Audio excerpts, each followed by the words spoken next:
March 12, 2004, 3:14 a.m. A military meteorological station near Verkhoyansk, one of the most isolated regions of Siberia, fell completely silent. But just before the radio lines were cut, radar systems in the area recorded one thing: a frequency wave that, defying the laws of nature, lasted a full 12 seconds and paralyzed all frequencies. The next morning, search and rescue teams arriving at the base found a ghost station with its doors locked from the inside, its tea still hot, but its 7 scientists gone without a trace.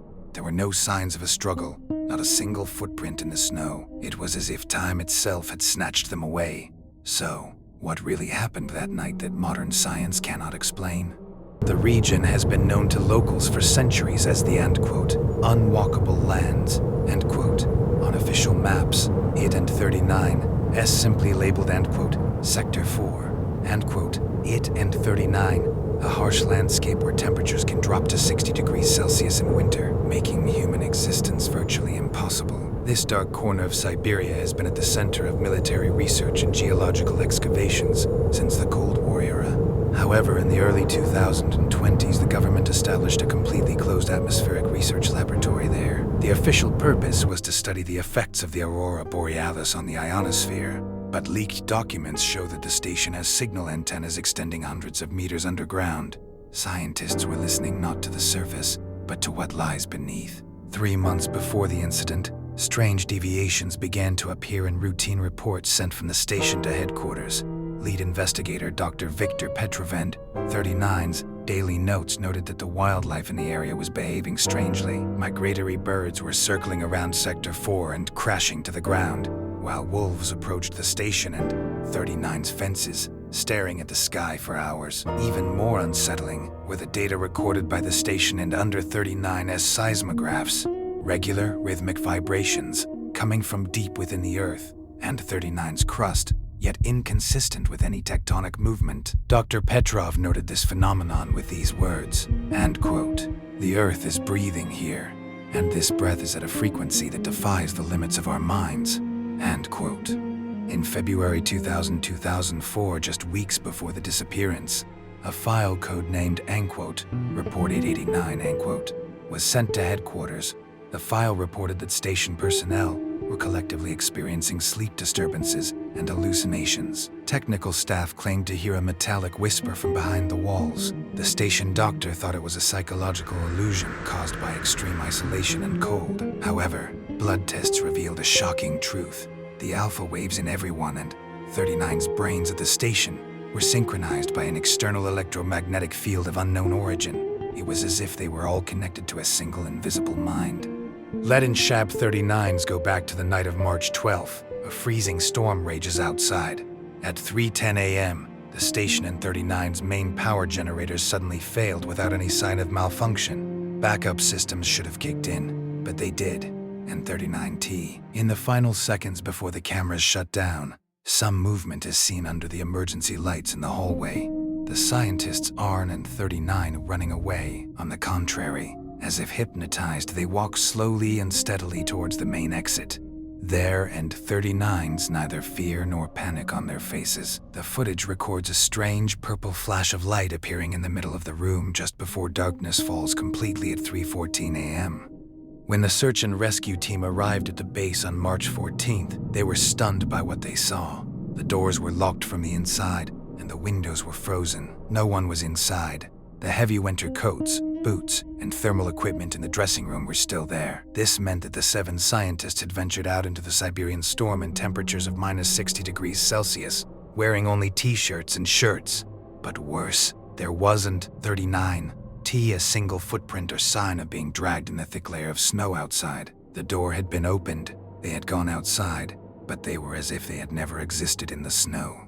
When the incident leaked to the press, officials suggested it was a case of plucked, or polar hysteria. This is a rare syndrome seen in people living in extremely cold and dark regions, characterized by a sudden temporary urge to strip off their clothes and run into the cold. According to the theory, Dr. Petrov and his team had succumbed to this psychological epidemic and surrendered themselves to the storm. However, this theory left a crucial question unanswered.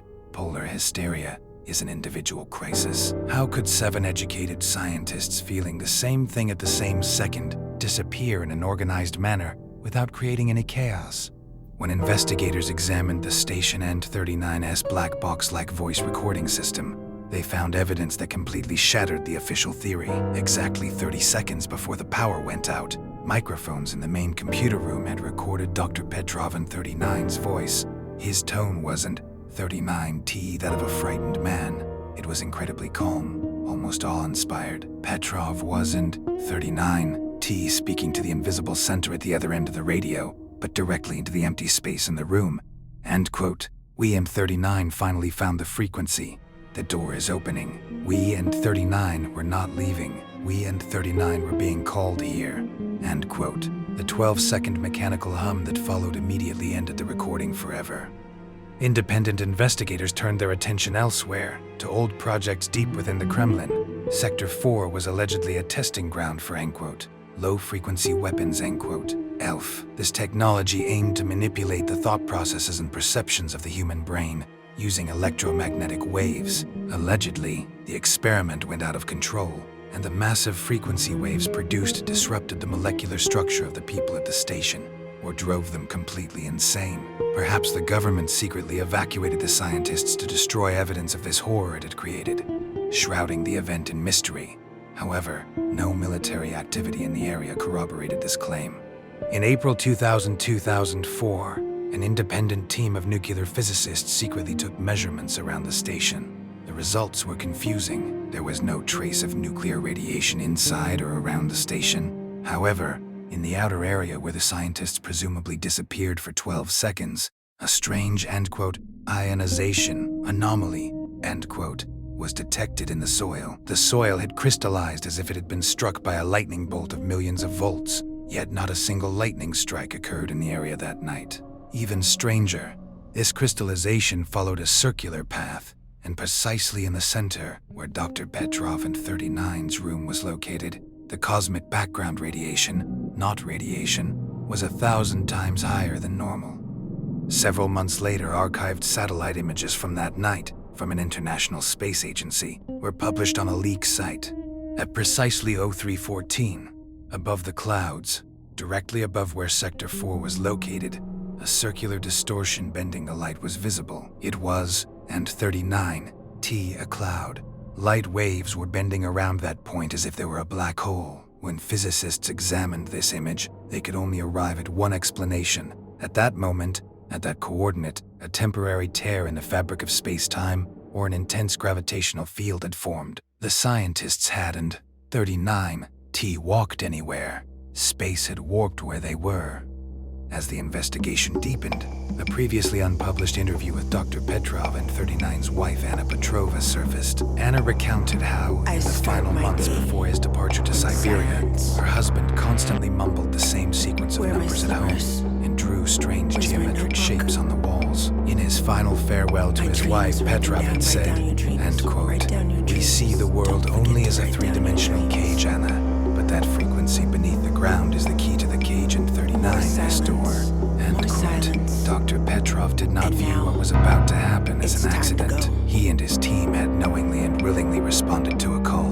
While the events at Sector 4 seemed unique, the archives pointed to another dark chapter in history. In 1976, a similar incident occurred at the infamous deep-sea drilling project on the Kola Peninsula, when the drill, which had descended kilometers below the surface, reached a void. Scientists claimed to have recorded sounds resembling human screams coming from underground, and the project was abruptly shut down. Was Sector 4 a continuation of that unfinished project? What lay beneath the station? An old tunnel system dating back to the Soviet era? Perhaps Petrov and his team had, 39, discovered anything new but merely awakened something very old and dormant. There was a small detail overlooked in the search team in 39's report. On Dr. Petrov and 39's desk was a digital clock, completely burned, like all the other electronic devices at the station. However, although the microchip inside the clock had melted, its screen, with its frozen liquid crystal structure, displayed a single time, 0314. But the strange thing was the date display. The device showed not March 12, 2004. The exact date of the event, but March 12, 2054, a full 30 years later, the perception of time in that room had not only stopped, but had been broken forward. This situation gave rise to a new theory among quantum physicists, ad quote, multidimensional resonance, end quote. According to the theory, some geographical points on Earth are more permeable to other dimensions due to the intersection of magnetic fields. The antennas in Sector 4 had coincidentally captured the correct frequency to trigger this interdimensional transition. That 12-second buzzing sound represented the moment when two dimensions overlapped. The scientists hadn't in 39T physically left Earth. Their location had folded into a higher dimension that we couldn't perceive. They were still there, but we couldn't in 39 see them. In June 2004, the Russian Federation officially closed all investigations into the incident.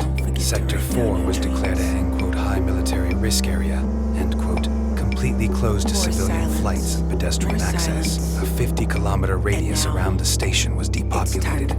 The government stated that the incident was simply a gas leak and mass poisoning. But if it was just a gas leak, why is no one allowed to enter the area except for military vehicles with top-level radiation protection? Why are the radar recordings from that night kept in the deepest recesses of state archives? The story could have ended there, but in late 2005, almost 2 years after the event, an American listening post in the Pacific Ocean picked up a signal coming from the direction of Siberia. The signal was that familiar 12-second mechanical hum emanating from the exact coordinates of Sector 4. But this time there was a subtle difference. When the digital data embedded in the signal was deciphered, it became clear that it wasn't 39T Morse code or a military cipher. It was a harmonic frequency composed of a combination of 7 different human voices. The scientists were still alive, or at least what remained of them was trying to get their voices across to us. Today, Sector 4, shrouded in a snow-covered silence, continues to challenge the known limits of humanity. What befell Dr. Victor Petrov and his team was perhaps more than just being victims of a man-made weapon. We, modern humans who claim to have unraveled all the secrets of the universe, remain completely unaware of the powers that lie deep within the Earth, right under our noses. Perhaps we will never fully know what was unleashed there that night, or where the 7 people went. Science progresses through evidence. However, the evidence we have leads us not to a logical conclusion, but to a greater darkness. Footprints that leave no trace in the snow, clocks that show the future, satellite images that bend light, and those familiar voices heard from across the ocean 2 years later. If they truly crossed into another dimension, what did they find there? And more importantly, is that invisible portal they opened still open? Or did they not only enter through that portal, but something else also exit? The world may not be the safe place we thought it was. That sound echoing from the depths of Sector 4 may soon be heard from behind your windows. What? And Shout 39 is your theory. Did Dr. Petrov and his team push the boundaries of science? Or did they tap into a frequency humanity should never tamper with? Share your thoughts in the comments. In the next video, we and Sharp 39 will examine the secret Soviet documents behind those hellish sounds on the Kola Peninsula. Subscribe to the channel, turn on notifications, and Dawn and 39T stay in the dark, because the truth is always deeper than it seems.